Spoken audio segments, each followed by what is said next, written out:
Moving on to calculating consumption.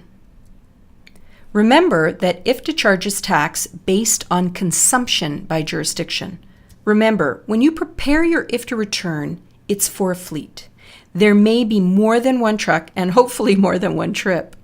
But to understand the concept, we're just going to keep the number small to make it easier. Step 1. Calculate the fleet mile per gallon ratio by taking the total distance and dividing it by the fuel purchased. So 1,840 miles traveled divided by 400 gallons of fuel purchased is 4.6 mpg fleet average consumption. Now you have your mpg. The second step is to divide the fleet mpg into the distance traveled in each jurisdiction. Let's look at California. 842 miles divided by 4.6 mpg says that a total of 183 gallons of fuel was consumed in California. Now you just continue down the list until you've calculated the consumption for each jurisdiction where there was travel. Step 3 is to compare the total fuel consumed with the total fuel purchased. Total fuel consumed by jurisdiction will equal total fuel purchased, and that's your first check to see that the amounts balance. Step 4 is to subtract the fuel purchased from the fuel consumed, and the net total of fuel consumed less fuel purchased should equal 0. Sometimes there are rounding errors, but typically the debits less the credits should equal 0. So in California, there was 183 gallons consumed, but no fuel purchased.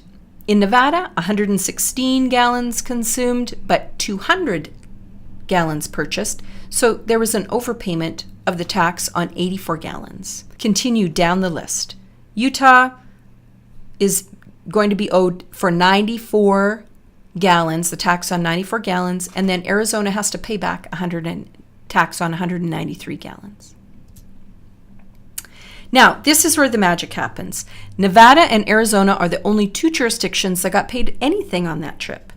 IFTA helps us net the tax by calculating how much tax should have been paid to each jurisdiction, less the tax that was paid on purchases. California is going to get $79.61, Nevada is going to owe $22.68, and Utah will collect $23.03, and Arizona has to pay $50.18 back into the pot. Now in this example, the carrier underpaid the total tax by $29.78, and they will send that in with their return when it's filed. Here's your good to know. Some IFTA jurisdictions change their rates quarterly, and some states have a surcharge which you don't pay at the pump, but you do pay on the fuel consumed when it's calculated on your return. If you want to check out the rates, you can check the IFTA website at www.iftach.org. Using a single unit of measure to report tax means that if your base state is in the US and you have Canadian travel, you convert the Canadian distance and fuel numbers from metric to US measure. Canadian-based IFTA licensees convert US numbers to metric measure. We're making good progress here. Our next lesson will be the IFTA quarterly return. Stay tuned.